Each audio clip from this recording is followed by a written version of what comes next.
बहुना सर्वसुखी पूर्ण होनीति लोकी भजी जो आदि पुरुषी अखंडित। हमने कल के दिन देखा है संत ज्ञानेश्वर महाराज भगवान से वरदान मांग रहे हैं। वरदान एक विशेष वरदान है, किम बहुना सर्वसुखी, हे भगवान सबको सुखी बना दो, कोई भी इसमें दुखी न हो, सबको ब्रह्मानंद सुख की प्राप्ति हो जाए, विषयों का जो सुख है उससे वे निवृत्त हो जाए। दूसरा वरदान पूर्ण होनीति लोकी, ये जो जीव है ये अधूरे हैं। ब्रह्मा विष्णु महेश आदि सभी 33 करोड़ देवताओं से लेकर तो संसार के नवचर जलचर वनचर भूचर स्त्रीलिंग पुल्लिंग जो भी हैं वे सब अधूरे हैं। हे भगवान ये पूर्णता को पहुँचे, इनमें पूर्णता आ जाए। यहाँ तक हमने देखा ये पूर्णता आती कैसे है। संत ज्ञानेश्वर महाराज जानते हैं कि ये पूर्णता तभी आ सकती है जब हम उस विश्वात्मक भगवान की उपासना करें, जो आद्य परमात्मा है, जो भगवान आद्य हैं, उनकी कृपा हो जाए तो ही ये बात सहज है, वरना ये इतना आसान नहीं है कि हम पूर्ण हो जाएं। तब संत ज्ञानेश्वर महाराज उस विश्वात्मक भगवान से वरदान मांग रहे हैं, भजीजो आदि पुरुषी अखंडित।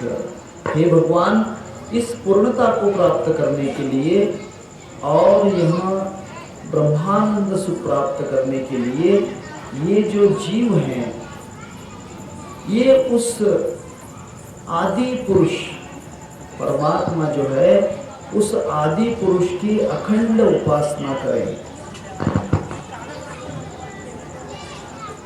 भजीजो आदि पुरुषी अखंडित, उस आदि पुरुष परमात्मा की अखंड उपासना इनमें आ जाए।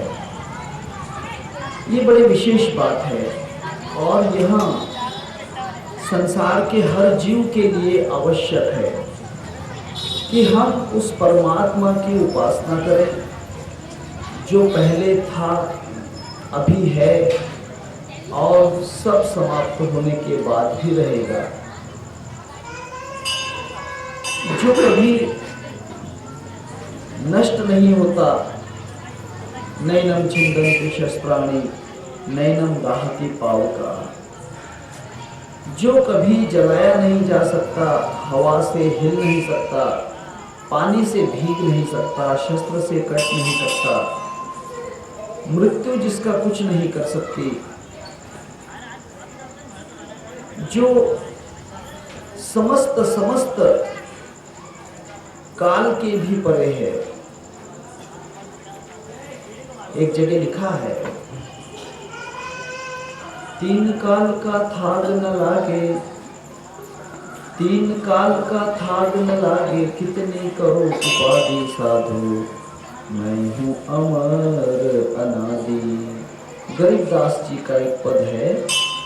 गरीबदास जी कहते हैं कि भगवान तीन काल के भी परे है, भूतकाल, भविष्य काल, वर्तमान काल, वह कालातीत है, काल उसे नहीं छू सकता, समय उसको नहीं बाधित होता। एक जगह बड़ा अच्छा कहा है दोहे में, उसने कहा है जो परमात्मा है वह परमात्मा देह और ब्रह्मांड इनसे भी परे है। ये जो शरीर है और जो ये जगत है, जगत का बहुत बड़ा विस्तार है।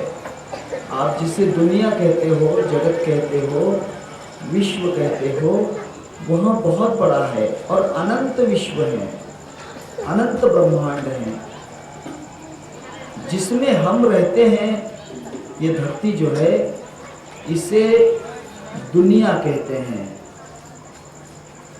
दुनिया के परे जो है अवकाश है, अर्थात ब्लैंक स्पेस है, खाली जगह है, जिसे मराठी में पोकळी कहते हैं, ब्लैंक स्पेस। उस अवकाश के आगे आकाश है, आकाश के आगे महद आकाश है, महद आकाश के आगे सर्व आकाश है, सर्व आकाश के आगे शून्य आकाश है, और शून्य आकाश के भी परे जो है वह परम पुरुष परमात्मा जो है वह है। तब कहा है हद बेहद दोनों नहीं। हद का मतलब बाउंड्री। बाउंड्री कहाँ तक है? शून्य तक नहीं, शून्य के भी पार है वह, वो शून्य के भी परे है। तब ये जो हद है, इस हद के परे, हद बेहद, बेहद का मतलब हद के परे, उसके भी परे है, बेहद के भी परे। हद बेहद दोनों नहीं और पिंड ब्रह्मांड भी नाय, आदि अंत मध्य नहीं मम आत्मा के माने। आदि भी नहीं है, अंत भी नहीं है और मध्य भी नहीं है, अर्थात न भूतकाल है, न भविष्य काल है, न वर्तमान काल है। उस परम पुरुष परमात्मा में न उत्पत्ति है, न स्थिति है, न लय है। ये सब जो गतियां हैं ये माया की हैं। परम पुरुष परमात्मा जो है ये मायातीत है। मायातीत होने के कारण इसे माया का कोई भी कलंक नहीं लगता, ये निष्कलंक है। इसीलिए इसको निर्वाण कहते हैं। निर्वाण का मतलब कलंक रहित, जिसे कोई भी कलंक नहीं है, कोई भी प्रकार का आक्षेप नहीं है, कोई भी प्रकार का दाग नहीं है। ऐसा यह शुद्ध परमात्मा जो अतिशय परम शुद्ध है, वह आदि परमात्मा है। और उस परमात्मा की अखंड उपासना ये समस्त जीव मात्रा करें। हे भगवान, ऐसा वरदान दे दो। भजीजो आदि पुरुषी अखंडित। अखंडित का मतलब वो कभी खंड न हो, उसकी उपासना कभी बंद न हो। अगर वह नींद में भी पड़ा हो तो भी उसकी उपासना चलती रहे, जागृत में हो तो भी चलती रहे, कुछ काम कर रहा हो तो भी उसकी उपासना बंद न हो। ऐसी उपासना जो है परमात्मा ने जो है स्वयं निर्माण की है। जिस उपासना में स्वयं है उसी को सोहम की उपासना कहते हैं। सो का मतलब वह परमात्मा जो आदि है, अनादि है, अनंत है, अविकारी है, निरालंब है, निर्वाण है, शुद्ध है, उसे सो कहते हैं। सो का मतलब अंग्रेजी में दैट, दैट मतलब जो है वो, और हम का मतलब आए, मैं स्वतः। वो जो परमात्मा है वो स्वयं मैं हूं। ऐसी जो उपासना है, वह उपासना करता कौन है? आप कहोगे कि कोई जीव करता है, नहीं। ये उपासना वह स्वयं इस शरीर में बैठकर करता है, घट में रहकर करता है। स्वयं इस घट में बैठकर करता है।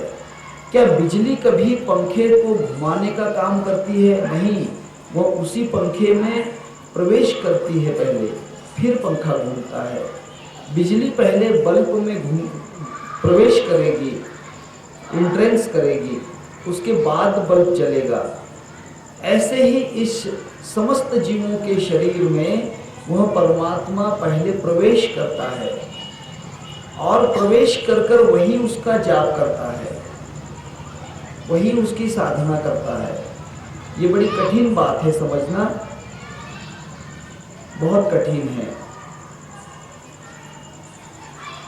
इसीलिए तो कहीं कहा है कबीरदास जी ने, माला फेरू ना ध्यान धरूं मुख से कहूँ न राम, मेरा राम मुझको भजे तब पाऊं मैं विश्राम।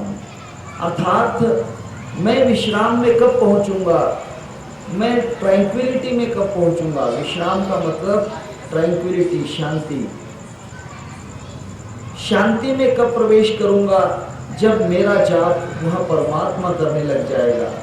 परंतु इसके पहले आपको जाप की शुरुआत करना पड़ती है। भजीजो आदि पुरखी अखंडित। पहले आपको रूटीन लाना पड़ेगी, उसकी शुरुआत करना पड़ेगी। जैसे कोई मोटरसाइकिल है, उस मोटरसाइकिल को चलाने के लिए पहले जो मोटरसाइकिल का चालक है, चलाने वाला है, ड्राइवर है, उससे पहले गाड़ी स्टार्ट करना पड़ती है, किक मारना पड़ती है, उस गाड़ी को क्लच दबाकर, फिर एक्सीलेटर थोड़ा सा देकर, फिर क्लच धीरे धीरे छोड़कर गियर में गाड़ी देना पड़ती है, फिर गाड़ी आगे चलती है। अर्थात गाड़ी को शुरू करने का काम पहले ड्राइवर का है। और एक बार गाड़ी अगर शुरू हो जाए, मोटरसाइकिल कहो, हवाई जहाज कहो, या फिर कोई कार आदि जो भी वाहन है, पहले ड्राइवर को वो शुरू करना होगा। और जब वह शुरू हो जाता है तब वह गाड़ी अपने आप चलने लगती है। ड्राइवर को उसके ऊपर सिर्फ ख्याल देना पड़ता है, लक्ष्य देना पड़ता है कि गाड़ी कहाँ जा रही है। गाड़ी के ऊपर सिर्फ ख्याल देना पड़ता है। गाड़ी एक बार स्टार्ट हो गई तब वह नॉन स्टॉप चलती है, चलती ही रहती है, चलती ही रहती है।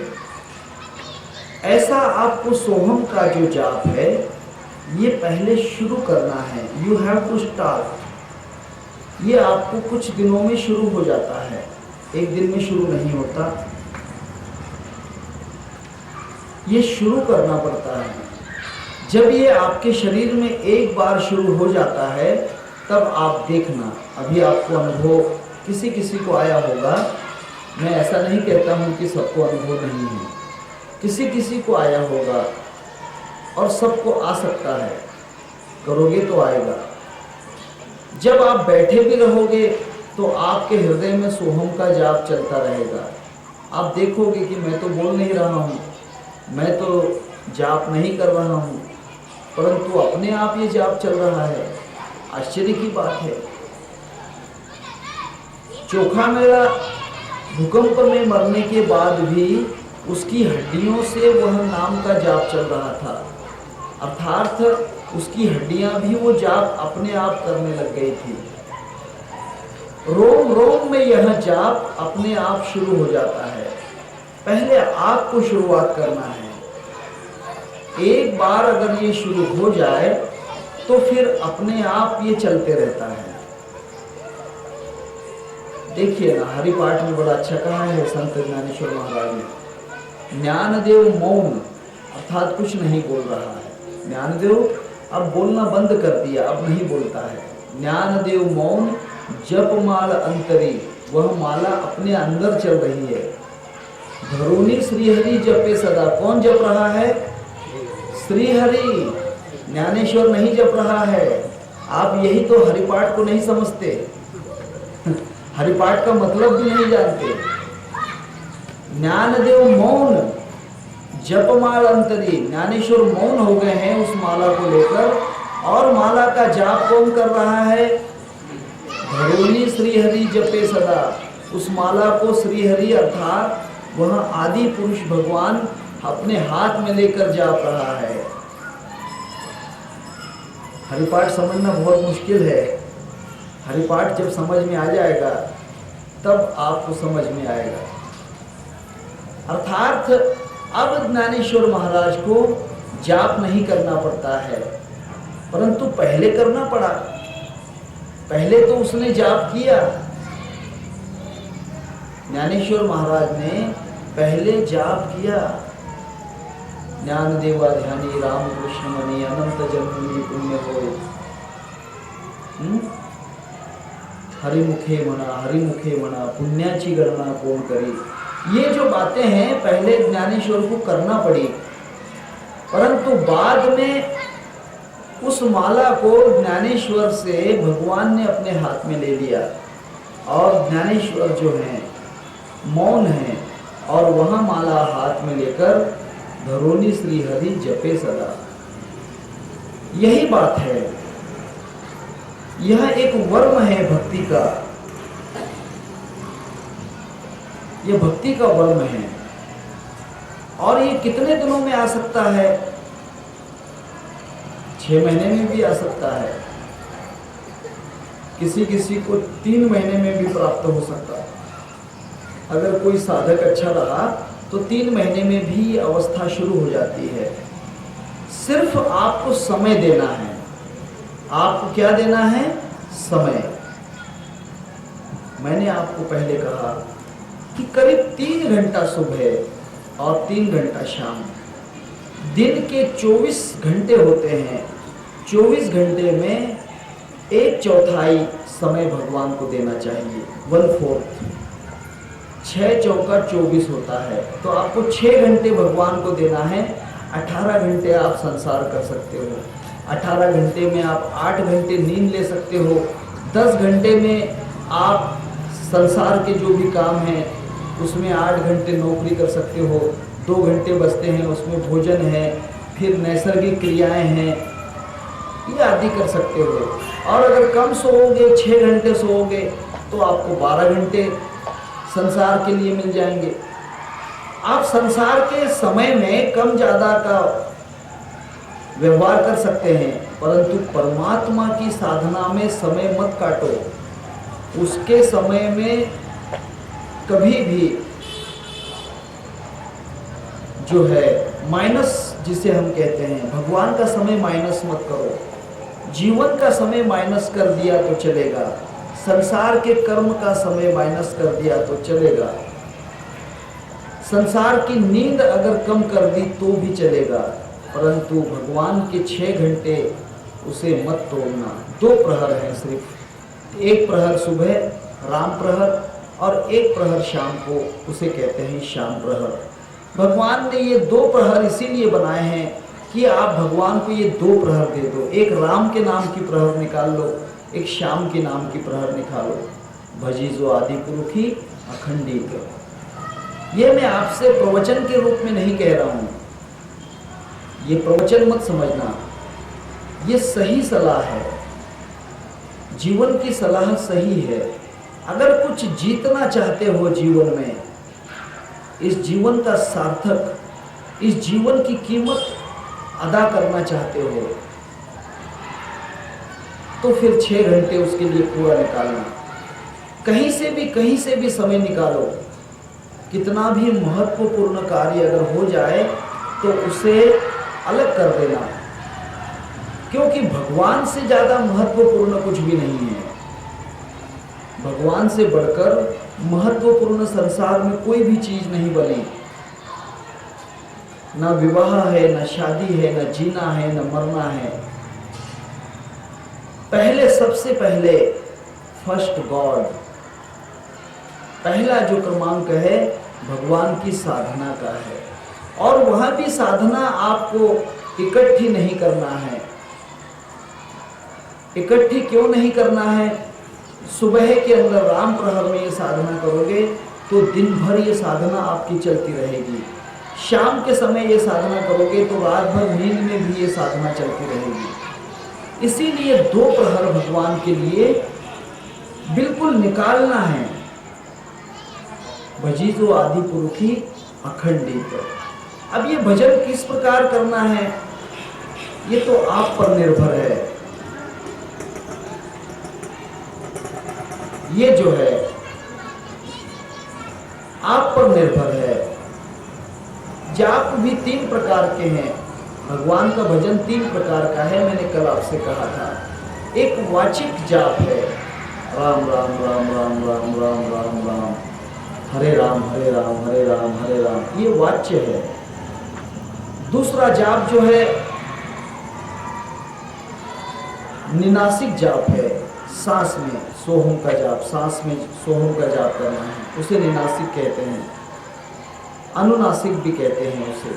और तीसरा जाप जो है तो मौन, सांस से भी जाप करना बंद कर देना है। ज्ञानदेव मौन जपमाल अंतरी। मौन का मतलब सांस में भी नहीं जपता। अब सांस में भी पहले जपने की, पहले तो हरिमुखे मना, हरिमुखे मना, पहले वाचा से जाप किया, फिर सांस में जाप किया, फिर सांस को भी छोड़कर अब मौन में आ गया। अर्थात अब कुछ नहीं, सुरती सुमरण लगाए के मुख से कछु न बोल, मौन हो जा। सुरती सुमरण लगाए के मुख से कछु न बोल, बाहर के पट बंद करो अंदर के पट खोल। ये सुरती लगाना है, अर्थात सिर्फ अब देखना भर रह गया है, देखना भर रह गया है। हमारी देखने की जो आदत है, हम बाहर की तरफ देखते हैं, दूसरे तरफ देखते हैं, खुद को कम देखते हैं। हमारी जो आदत है, प्रत्येक जीव की आदत, वो संसार की दूसरी चीजों को देखता है। और जब तक ये आदत है तब तक आप उस आदि पुरुष को नहीं जान सकते, उसको नहीं जान सकते। जब आप दूसरी चीजों को देखना छोड़ दोगे और खुद को देखोगे, पहावे अपना सी अपने, या नाव ज्ञान। जब अपने आप को देखोगे, अपने आप तो पहले पहले नहीं दिखोगे, पहले तो आपको संसार की जितनी चीजें हैं वो दिख जाएंगी, क्योंकि चित्त में इतना रिकॉर्डिंग है। चित्त के अंदर अपना जो चित्त है, इसमें करोड़ों जन्मों का रिकॉर्ड है। एक दो जन्मों का रिकॉर्ड नहीं, करोड़ों जन्मों का रिकॉर्ड इसमें रिकॉर्डिंग किया हुआ है। इसमें ऑडियो रिकॉर्डिंग भी है और वीडियो भी है। इसमें चित्र की रिकॉर्डिंग भी है और स्पंदन ध्वनियां भी हैं। ध्वनियों की रिकॉर्डिंग जो होती है, वह हमारी वाचा के द्वारा बाहर निकलती हैं, इंद्रियों के द्वारा प्रकट होती हैं। पिछले जन्म में हमने जो चित्त में रिकॉर्ड किया है, गुस्सा रिकॉर्ड किया है, जब हम कभी शेर होंगे, सिंह होंगे, सांप होंगे, बिच्छू होंगे, उस जन्म में हमने क्रोध किया है। सांप, बिच्छू, शेर आदि जो क्रोधी प्राणी हैं, उस जन्म में हमने गुस्से की रिकॉर्डिंग की है चित्त में, तो वह रिकॉर्डिंग नष्ट नहीं होती। वह रिकॉर्डिंग आज भी हमारे चित्त में हमको गुस्सा आ जाता है, कोई कारण नहीं, फिर भी हम गुस्सा कर देते हैं, कोई भी कारण नहीं। कभी कभी हमारे चित्त में लोभ निर्माण हो जाता है। कोई प्राणी लोभी होते हैं, लोमड़ी आदि जो प्राणी होते हैं ये लोभी होते हैं। मधुमक्खियां ये लोभी होती हैं, मधुमक्खियों का स्वभाव लोभी है। वे कहीं से भी पराग लाती हैं, ढूंढकर फूलों का जो रस है उस पराग को चुनकर लाती हैं और एक जगह संग्रहित करती हैं। मधुमक्खी का जो छत्ता होता है, उस छत्ते में, मराठी में उसको मधाचं पोळं, मधुमक्खी का जो छत्ता है उसमें वे जमा करती हैं। तब ये जो लोभ की प्रवृत्ति है, लोभ की जो वासना है, वह हमने मधुमक्खियों के जन्म में संग्रहित की चित्त के अंदर, जिस कारण हम आज संसार में लोभ करते हैं। हमारे चित्त में लोभ निर्माण हो जाता है बार बार, और हम लोभ के कारण फंसते चले जाते हैं। कभी कभी हमने वासनाओं का जो है संग्रह किया है चित्त में। वासना में प्राणी बहुत हैं, मैं किसी का नाम नहीं कहता हूं, क्योंकि हम भी शायद उस जमाने में वो प्राणी थे, वह प्राणी हम थे। ऐसे वासना में जो प्राणी होते हैं, इनकी वासना की रिकॉर्डिंग हमारे चित्त में होती है। इस कारण कुछ मनुष्य बहुत ही वासना में होते हैं, तो कुछ मनुष्य वासना से भागते हैं। अब देखिए, बहुत से जो मनुष्य हैं वे वासना से भागते हैं, वे ब्रह्मचर्य धारण करते हैं, वैराग धारण करते हैं, संन्यास ले लेते हैं। और कुछ मनुष्य ऐसे हैं जो वासना के पीछे दौड़ते हैं। मैं किसी का कोई दृष्टांत नहीं दूंगा, वे वासना के पीछे दौड़ते हैं। कहीं किसी का नग्न चित्र निकाल लिया तो कहीं किसी का कुछ कर दिया, किसी पे बलात्कार कर दिया तो फलानी बात कर दी। ये पिछले जन्मों की चित्त में रिकॉर्डिंग है, और ये सब रिकॉर्डिंग जब हमारी धुल जाती है, स्वच्छ हो जाती है, डिलीट हो जाती है, हम जब इसको विनाश अर्थात डिलीट कर देते हैं, हटा देते हैं, इसमें की जो स्पंदन में रिकॉर्डिंग है, जिसको हम ऑडियो रिकॉर्डिंग कहते हैं, वह रिकॉर्डिंग हमारे अंदर से स्पंदन निर्माण करती है। बार बार क्रोध, बार बार लोभ, ईर्ष्या, दंभ, निंदा, झूठ, चोरी, वासना, ये सब निर्माण करती है। और जो ऑडियो रिकॉर्डिंग है हमारे चित्त में, चित्र में रिकॉर्डिंग जो है, वह रिकॉर्डिंग हमको सपने दिखाती है, स्वप्न में हमें प्रवेश कराती है। उसी स्वप्न में जब हम जाते हैं तो हम कहते हैं कि सपने में बड़ा भयानक सपना आया, हमने किसी से झगड़ा कर लिया, किसी से प्रेम कर लिया, किसी का धन लूट लिया, बहुत सी बातें। ये सब वीडियो रिकॉर्डिंग है चित्त में। तब ये दोनों जब नष्ट हो जाती हैं तब चित्त निर्मल हो जाता है। और योग का साधन वही है। पातंजल योग दर्शन में जो पहला सूत्र है, पातंजल सूत्रों का बना हुआ है। कोई भी शास्त्र सूत्रमय होता है। सूत्र का मतलब फार्मूला, क्योंकि शास्त्र हैं वे कोई पुराण नहीं है, कथा नहीं है, वे सूत्रमय होते हैं। हर सूत्र में साइंस होता है, साइंस रहता है, विज्ञान है। पातंजल में भी विज्ञान है, सूत्र है। वह सूत्र क्या है? योगस्य चित्त वृत्ति निरोधा। योग की जितनी भी वृत्तियां हैं अर्थात संग्रहित रिकॉर्डिंग है, उसको हटा देना है, निरोधा, अर्थात उसको वहां से डिलीट कर देना है। तब चित्त बड़ा ही निर्मल हो जाता है, स्वच्छ हो जाता है।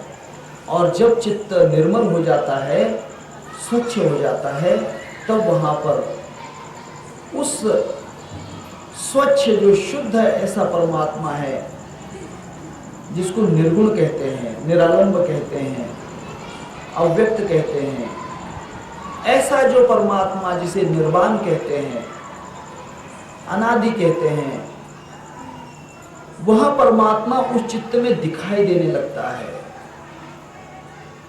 दिखाई देने लगता है। और जब वह दिखाई देने लगता है तब देखते ही देखते हम उसमें एक रूप हो जाते हैं। वही ज्योत में ज्योत मिलाना है।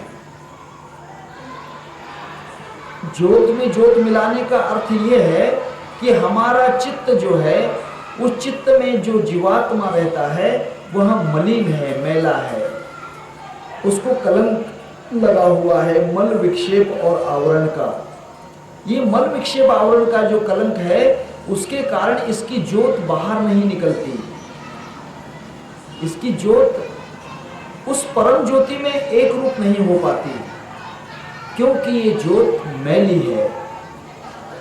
जब ये ज्योत शुद्ध हो जाती है, पवित्र हो जाती है, इसमें कोई भी मैल नहीं रहता, तब ये ज्योत उस परमात्मा में एक रूप हो जाती है, शुद्धता उसमें आ जाती है। यही साधना है, इसी को भजन कहते हैं। पहला साधन वाच्य है, दूसरा निनासिक कहते हैं, कोई उसे अनुनासिक कहता है, सांस में जाप करना। पहला मुख से भगवान का जाप करना, वाचिक जाप करना, और दूसरा सांस में जाप करना, और तीसरा मुख और सांस से जाप न करते हुए मौन में ही जाप करना, जिसमें कुछ भी नहीं बोलना है, सिर्फ सुरती सुमरण लगाए के मुख से कछु न बोल, कुछ भी नहीं बोलना है। ऐसी अवस्था हमारी आती है। अब इसमें न्यारे न्यारे पंथों ने, न्यारे न्यारे संतों ने और न्यारे न्यारे ग्रंथों ने अनंत अनंत प्रकार की साधनाएं बतलाई हैं। मैं आपको पूरे संसार की साधना तो नहीं बता सकता। जिस साधना को शिव सूत्र में बांधा गया है, शिव सूत्र नाम का एक ग्रंथ है, संस्कृत में ग्रंथ है शिव सूत्र। पार्वती जी को उपदेश दिया भगवान शिव ने शिव सूत्र में, तो उसमें संसार की जितनी साधनाएं हैं वे सब साधनाएं उस 112 सूत्रों में आ जाती हैं। 112 सूत्र हैं जो ध्यान के सूत्र बन गए हैं। आप चीन में जाएंगे तो वहां का जो ध्यान है वह पद्धत आपको शिव सूत्र में मिलेगी। जापान में जाएंगे तो वहां की जो सूत्र पद्धति है ध्यान की वह आपको शिव सूत्र में मिल जाएगी। कहीं और दूसरे देशों में जाओगे तो वो पद्धति सूत्र जो है वह आपको शिव सूत्र में मिल जाएगा। अर्थात संसार के जो साधन हैं वे सब साधन शिव सूत्र में भगवान ने 112 सूत्रों में कहे हैं। 112 सूत्र हैं उसके, और वे सूत्र ध्यान के 112 साधन बन चुके हैं। अब इनमें से साधनों में से भी साधन बन जाते हैं, साधन में से भी साधन। अब वाचिक भगवान का जाप करना, मुख से भगवान का नाम जाप करना, जैसे राम राम कृष्ण कृष्ण हरे हरे, ये जो वाचिक जाप है। अब इसमें कोई राम राम का जाप करता है, किसी ने उस वाचिक जाप को बदल दिया, वो अल्लाह अकबर का जाप करता है। किसी ने अल्लाह अकबर का जाप बदल दिया, वो बुद्धम शरणम गच्छामि करता है। किसी ने उसका जाप बदल दिया, वो अरिहंताणम का जाप करता है। कोई कोई उसका जाप बदल देते हैं। तब ये वाचिक जाप जो साधना है वह एक ही है, उसके बीच के जो रास्ते हैं वे अलग अलग हैं। इस बात से कभी नहीं घबराना, नहीं तो हम घबराते हैं कि वे लोग तो अल्लाह का नाम लेते हैं, हम राम का नाम लेते हैं, फिर वे कृष्ण का नाम लेते हैं, कोई शिव जी का नाम लेते हैं, कोई देवी का नाम लेते हैं। क्या उनका भगवान अलग हो जाएगा? क्या इसको साधना अलग मिलेगी? क्या इसका साक्षात्कार अलग होगा? बिल्कुल नहीं, बिल्कुल नहीं। उसकी साधना जो है वह वाचिक साधना है। जाप कोई भी रखिए, एक चक्की है, अनाज पीसने की जो चक्की होती है उसमें आप गेहूं डालोगे तो भी आटा बनेगा, ज्वार डालोगे तो भी आटा बनेगा, बाजरा डालोगे तो भी आटा बनेगा। कोई दूसरा अनाज है उसमें अगर डालोगे तो वहां भी आटा ही बनेगा। उस सब का परिवर्तन आटे में ही होगा। फिर उसमें कौन क्या पिसता है ये कह नहीं सकते, जिसकी उसकी मर्जी है। वाचिक जाप में यही है। वाचिक जाप में अनंत प्रकार के साधन, अनंत प्रकार के जाप लोगों ने निकाले, परंतु उसका सिद्धांत एक ही है। वाचिक जाप जो है अनुनासिक में ले जाता है, वह उसका परिवर्तन सांस में कर देता है, उसका परिवर्तन सांस में हो जाता है। फिर सांस में जो है, सांस में धारणाएं शुरू हो जाती हैं। आज का प्रवचन कठिन जाएगा आपको समझने में, ये सब साधना की बात है।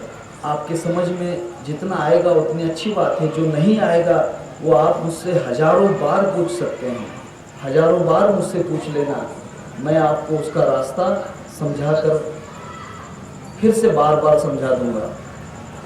अनुनासिक में जब चला जाता है तब उसकी धारणाएं बदलती हैं, सांस में उसकी धारणाएं जाती हैं, क्योंकि सांस की जो स्थिति है, सांस का जो गमन है, अर्थात सांस की जो दौड़ है, वो सांस सीधी अपने फेफड़ों में चली जाती है, लंग्स में। फेफड़े का मतलब होता है लंग्स। हमारे फेफड़ों में जाकर वहाँ हार्ट में अर्थात हमारे खून में मिल जाती है। तब खून में मिलने के कारण वह चित्त में प्रवेश करके उसके 8 विभाग हो जाते हैं, 8 भाव बन जाते हैं सांस के। इसीलिए सांस में जाप करने से मनुष्य को न्यारे न्यारे दर्शन होते हैं। सांस में जो जाप करते हैं उनको अलग अलग प्रकार के दर्शन, कभी साईं बाबा दिख गए, कभी गजानन दिख गए, कभी राम दिख गए, कभी कृष्ण दिख गए, कभी माता पिता, कभी मित्र, कभी कुछ। बहुत से साधक कहते हैं कि महाराज मैं ध्यान करता हूँ परंतु मुझे भगवान तो दिखता ही नहीं, साक्षात्कार तो होता ही नहीं, ये सब संसार के लोग दिखते हैं। भाई मेरे, ये चित्त में उस सांस का प्रवेश है। जब ये साधना चित्त के भी आगे निकल जाएगी,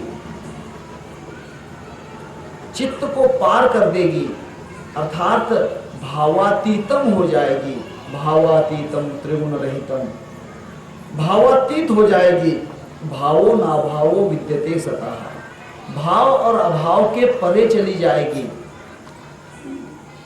भाव और अभाव के परे चली जाएगी। तब आपके ये जो अष्ट सात्विक भाव हैं, ये सब वहां पर विलीन हो जाएंगे और कुछ नहीं होगा। आपको डर पैदा होगा। बहुत से लोग ध्यान करते समय डरते हैं। वे कहते हैं कि मुझे डर लगता है ध्यान में। समझ लेना बहुत अच्छी अवस्था है। ध्यान में डर लगे ये सबसे अच्छी बात है, क्योंकि उस वक्त आपके जितने भाव होते हैं वे विलीन होने में हैं। वे भाव वहां पर नहीं रहते। जैसे कोई छोटा बालक है, उस छोटे बालक के साथ उसकी माता है, पिता है, भाई है, बहन है, कुछ मित्र हैं, कुछ रिश्तेदार हैं। ये साथ में रहने से वह डरता नहीं है। वह डरता नहीं है। वो बालक आनंद से खेलता है। लेकिन धीरे धीरे पिताजी चला गया, माताजी कहीं चली गई, भाई बहन कहीं चले गए काम से, मित्र भी धीरे धीरे चले गए, और वो बच्चा अकेला अगर रह जाए तो उसे डर पैदा होता है। वह डरने लगता है। जब वह अपने आप को अकेला महसूस करता है तब उसे डर पैदा होता है। चित्त में भी आपके साथीदार आपके भाव होते हैं। वे जो भाव हैं अष्ट सात्विक, वे आपके साथ रहने से आपको डर नहीं लगता ध्यान में। लेकिन ध्यान में जब सांस चित्त को पार करती है, चित्त के परे पहुंच जाती है ध्यान की अवस्था, तब कोई भी भाव वहां न रहने के कारण डर लगने लगता है। वहां जो जीवात्मा है, जीवात्मा जो है वह अकेला महसूस करता है खुद को, जबकि वह अकेला नहीं होता, उसके साथ मन रहता है। अकेला नहीं होता, क्योंकि डर भी किसको महसूस होगा? आत्मा को थोड़ी डर। जीव तो आत्मा है, उसको डर कहां से आएगा? उसको डरना मरना ये चीजें उसमें नहीं है। परंतु मन जो होता है, मन एक अनुभवी शक्ति है। मन हर चीज का अनुभव ले लेता है। मन को प्रेम का अनुभव है, मन को सुख का अनुभव है, मन को दुख का अनुभव है, मन को स्वाद का अनुभव है, मन को ताकत का अनुभव है, मन को डर का अनुभव है, मन को काम क्रोध मद मोह माया मत्सर, इन सब चीजों का जो अनुभव है वो मन को ही होता है। इसीलिए हम कहते हैं कि मुझे ये गाना सुनने में मन नहीं लग रहा, क्योंकि आपके मन को उस गाने का अनुभव नहीं। अगर आपके मन में वो गाना बैठा हुआ हो तब आप गाना सुनते से ही बड़े डोलने लग जाते हैं, कहते हैं कि वाह कितना अच्छा गाना है, क्योंकि आपका मन उसका अनुभव ले चुका है। मन का अनुभव इसी जन्म का नहीं, मन का अनुभव पिछले जन्मों का भी होता है। रोने का अनुभव, हंसने का अनुभव, भूख का अनुभव, नींद का अनुभव, जीने का अनुभव, मरने का अनुभव, ये सब मन में संग्रहित होते हैं। और जब ये पिछला शरीर छोड़ता है तब मन सहित एस्ट्रल बॉडी जो होती है, मन के साथ जो एस्ट्रल बॉडी जो होती है, जो चेतन शरीर होता है, वह दूसरे शरीर में जब प्रवेश करता है तो साथ में मन लेकर आता है। और मन के अंदर देखिए, छोटा बच्चा जन्म लेते ही रोता है। जैसा उसने जन्म लिया वैसे ही वो रोने लगता है। बताओ उसे रोना किसने सिखाया? क्या वो बच्चे ने कभी किसी को रोते हुए देखा? नहीं, रोते हुए नहीं देखा, फिर भी वो रोता है, क्योंकि पिछले जन्म में रोने की अनुभूति, मन में दुख की अनुभूति उसके साथ में आई। जब उसने पिछले जन्म में अपना प्राण त्यागा, मृत्यु को प्राप्त हुआ, ये देह उसने छोड़ी, उस वक्त वह दुखमय अवस्था में था। शरीर छोड़ते समय बड़ा ही दुख महसूस होता है। इसीलिए सुख की आदत करो, सुख का अनुभव भर लो, दुख को हटा दो, ताकि मरते समय भी दुख न हो। कबीरा जब हम पैदा हुए, जग हंसे हम रोए, ऐसी करनी आप कर चले, हम हंसे और जग रोए। अवस्था में मरो कि दुनिया हमारे लिए रोती रहे और हम हंसते हंसते दुनिया से निकल जाएं, ताकि मरने का समय दुख में न हो।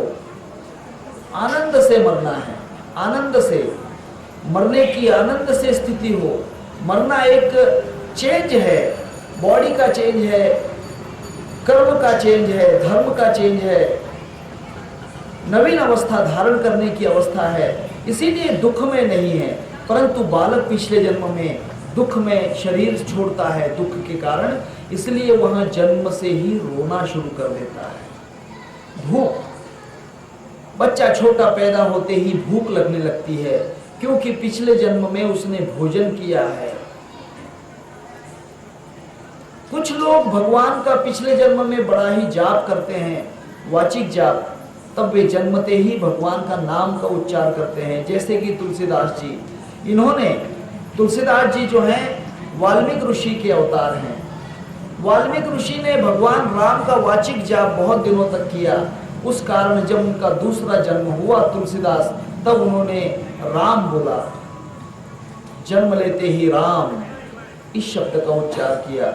इसीलिए उसका नाम, उसकी माता जो थी तुलसी, तुलसी की माता तुलसीदास जी की, उसकी माता का नाम था हुलसी। मैंने रामायण में बहुत कहा है, यहाँ पर रिपीटेशन नहीं करूंगा। वो जो हुलसी थी, उसने उसका नाम राम बोला रख दिया, राम बोला। तो हमारे अंदर जितने भी भाव होते हैं संग्रहित, वे सब मन में होते हैं। और जिस समय, जिस क्षण हमारे ये सब भाव अलग अलग हो जाते हैं, छटते हैं, ये भाव एक जगह नहीं रहते, ये समस्त भाव बिखर जाते हैं। ये जितने भी भाव होते हैं, अष्ट सात्विक भाव, मैं आपको एक किताब का नाम अच्छा बता देता हूँ। वैसे तो वृत्ति प्रभाकर नाम का एक ग्रंथ है, उसमें अष्ट सात्विक भावों का बड़ा अच्छा वर्णन किया है वृत्ति प्रभाकर ने। दूसरा एक ग्रंथ है जिसे हरिपाठ विवरण कहते हैं, संत ज्ञानेश्वर महाराज का हरिपाठ जो है, उसका ट्रांसलेशन किया है ढुड्डा महाराज देगलूरकर। उन्होंने बड़ा सुंदर वर्णन किया है अष्ट सात्विक भावों का, बड़ा ही अच्छा वर्णन है उनका। ग्रंथ को जरूर एक बार पढ़ना। ढुंडा महाराज जी का जो ग्रंथ है हरिपाठ विवरण, उसमें बड़ा अच्छा लिखा है। आनंदी में मिल जाएगा आपको किताब, जरूर एक बार पढ़ना। उन्होंने जो इस बात का विवरण किया है, भावे बिन देव न करे निसंदेह, गुरु बिन अनुभव कैसा करे। भावे बिन देव अर्थात भाव बिना तो आप भगवान तक भी नहीं पहुंच सकते, तब भाव का महत्व समझाया है। तब आपको ध्यान में जो डर लगता है, साधना में जो डर लगता है, वो इसी कारण कि आपके जो नजदीक के मित्र हैं भाव, वे भाव रूपी जो मित्र हैं, वे भाव रूपी जो मित्र हैं, वे अलग होने के कारण आपको डर महसूस होता है। और दूसरी बात, ये सब संग्रह है हमारे मन के अंदर। तब इस जीवात्मा के साथ अकेला मन साथ रहता है। जब ये मन उसको छोड़ देता है, जीवात्मा अकेला हो जाता है, तब सुख का, दुख का, पाप का, पुण्य का, अच्छे का, बुरे का, डर का, खुशी का, कोई भी भाव उसे महसूस नहीं होता, क्योंकि जीव का पिए जो है मन, वहां चला गया, वहां चला गया। जब जीव का पिए मन हट जाता है, मन उन्मन हो जाता है, अर्थात मन के जो भाव हैं, मन के अंदर जो भाव छुपे होते हैं, वे भाव धीरे धीरे इस जाप के कारण, ध्यान के कारण जब हट जाते हैं, तब मन कहता है कि अब यहाँ पर कुछ नहीं, लगता नहीं दिल मेरा उजड़े दियार में। जफर बहुत अच्छा कहते हैं, जफर नाम के शायर हुए, दिल्ली के बादशाह भी थे वे, बाद में अंग्रेजों ने काला पानी जेल में उन्हें रख दिया। उनका एक पद है, लगता नहीं दिल मेरा उजड़े दियार में। अब यहाँ उसका ठिकाना नहीं, मन कहता है कि चलो हटो। तब मन जो है, मन जीवात्मा से अलग हट जाता है, उसी को उन्मन अवस्था कहते हैं। क्यों हटता है? वहां भाव को ढूंढ रहा है, वो भाव ढूंढता है। दिल ढूंढता है फिर वही, दिल ढूंढता है फिर वही, रात दिन दिल ढूंढता। दिल फिर उन भावों को ढूंढता है। उस समय अगर संभल गया, अगर उसमें संभल गया, मन उन्मन की अवस्था अगर वह समझ गया और आगे की तरफ कदम रख दिया, तब वह तुरिया में प्रवेश कर लेता है। अर्थात ना वह जीव रहता है, ना वह मन रहता है, तृतीय अवस्था में चला जाता है, तीसरे जगह कदम रख देता है। वही तीसरा है बलि राजा के सर पे पांव रख देना।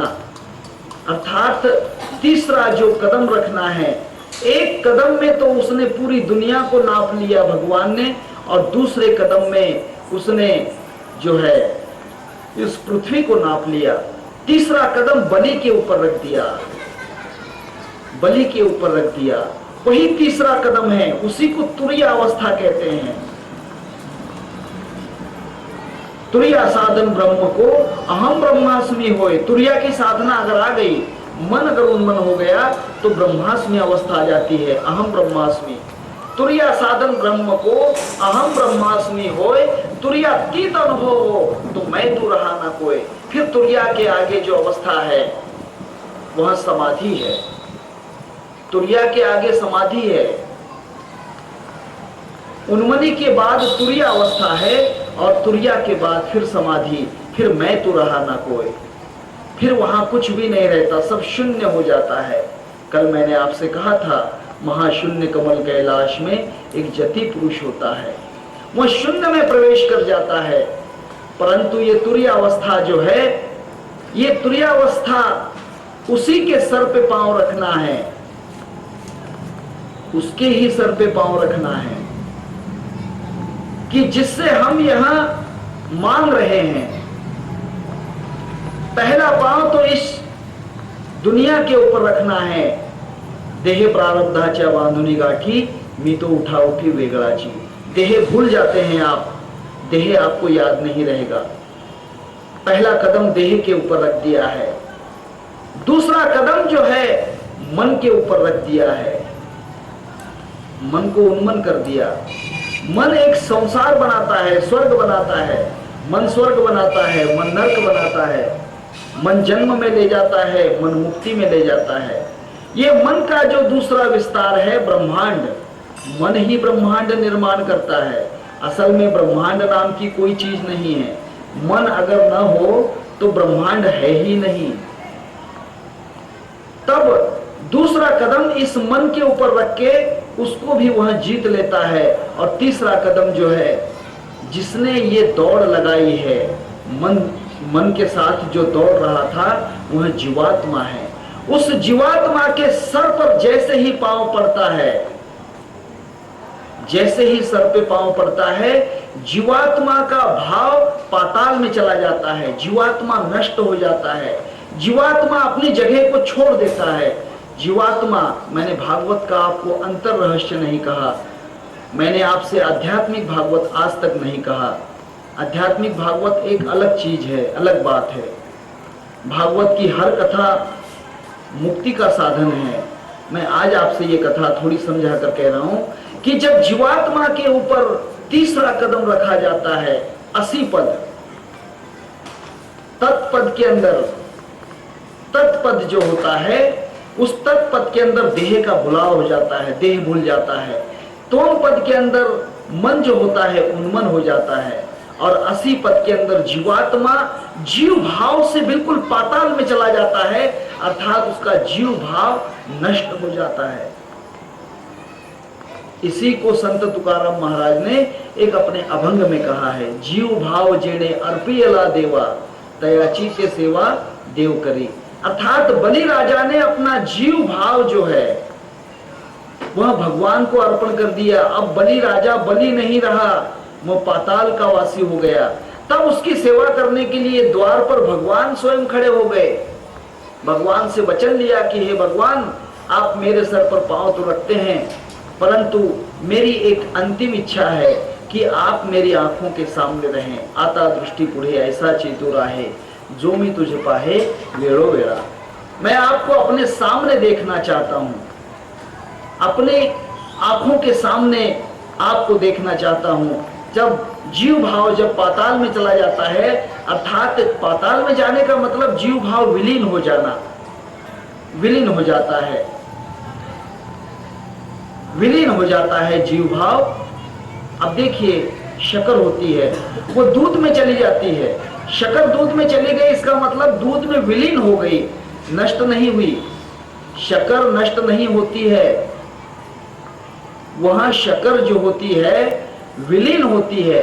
ऐसा जीव भाव पाताल में जाने का अर्थ यह है कि वो विलीन हो जाता है, और जैसे ही वो विलीन हो जाता है, उसके ऊपर कदम जो होता है वहां भगवान का आ जाता है। शक्कर तो वैसी ही रहती है, परंतु शक्कर के ऊपर दूध छा जाता है। शक्कर दिखाई नहीं देती, दूध ही दिखाई देता है। इतना होने के बाद भी सिर्फ दूध दिखाई देता है, शक्कर का पता नहीं, जीव का पता नहीं। तब ब्रह्म ही ब्रह्म होता है। तब ब्रह्म होता कौन है? वहां स्वाद किसका रहता है? स्वाद जो होता है उसी जीव का स्वाद रहता है, अर्थात वही जीव अपने आप को ब्रह्ममय जानता है। देव पहावे आसी गेलो, परी देवची हो निठेलो। मैं तो शक्कर में मिलने के लिए गया, दूध में मिलने के लिए गया। शक्कर कहती है कि मैं दूध में मिलने के लिए गई, और देखो ना, मैं खुद दूध बन गई। अब मैं शक्कर कहाँ रही? मैं तो अब शक्कर रही नहीं, मैं तो खुद दूध बन गई। लाली तोरे लाल की जित देखूं तो लाल, मैं निकली ढूंढने तो मैं ही हो गई लाल। अब मैं नहीं रही, मेरा स्वरूप नष्ट हो गया। मेरा स्वरूप जो है, जिस स्वरूप में मैं विलीन हो गई, वही मैं बन गई। अर्थात मैं ब्रह्म में विलीन होने के कारण मैं ब्रह्म स्वरूप हो गई, मैं ब्रह्ममय अवस्था में चली गई। ये शक्कर दूध बन जाती है, अर्थात जीव ब्रह्म बन जाता है। उसी को ज्योत में ज्योत मिलाना कहते हैं। परम ज्योति दूध है और जीव ज्योति शक्कर है। जीव ज्योति शक्कर रूपी जीव ज्योति परम दूध रूपी ज्योति में मिल जाती है, तब वहां शक्कर नहीं रहती, वहां दूध बन जाती है। ऐसा जीवात्मा जब अपने ऊपर तीसरा कदम परमात्मा का धारण करता है, 80 पद का, तब वहां जीव नहीं रहता, वहां ब्रह्म स्वरूप हो जाता है। उसी को कहते हैं जीव नहीं तू ब्रह्म अविनाशी निर्वाण, नित न्यारा देह से देह कर्म सब जान। अब कुछ नहीं, अब तेरी स्वाद रह जाएगा, तू नहीं रहेगा, तेरा सिर्फ स्वाद रहेगा, तेरा शरीर दिखेगा। योगियों का शरीर दिखता है।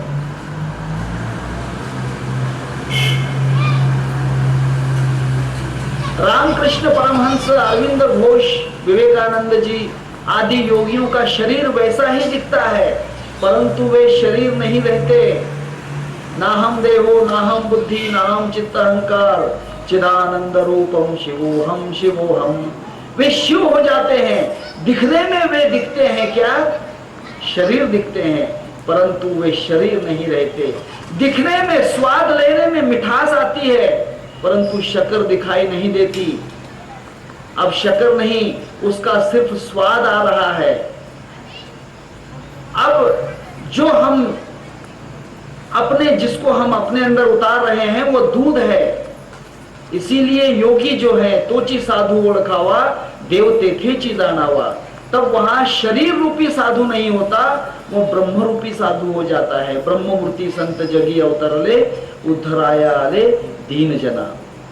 कठिन प्रवचन है, ये साधना कठिन है, आपके समझ में नहीं आएगी। ये साधना एक दिन की नहीं है, 2 दिन की नहीं है, महीने की नहीं, 6 महीने की नहीं। करते ही रहिए, करते ही रहिए। ये साधना बंद नहीं करना है। इस साधना में कितना भी आगे चले जाओ तब ये साधना छोड़ना नहीं होती है। आप साधना नहीं, साधन नहीं, साध्य नहीं, सिद्ध होना चाहिए। साधना नहीं रहती, जब आदमी इसको हमेशा करता है तब वहां साधना नहीं होती, वहां साध्य नहीं होता, वहां साधक नहीं होता, वहां सिद्ध हो जाता है।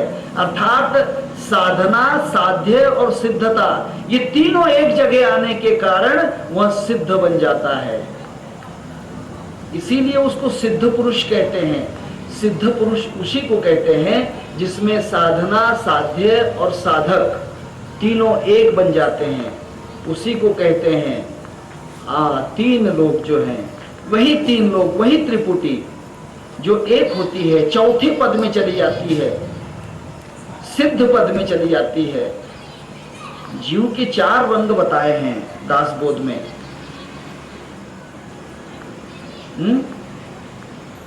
पहला जो होता है बद्ध जीवात्मा होता है, दूसरा जो होता है साधक होता है, तीसरा मुक्त होता है और चौथा सिद्ध होता है।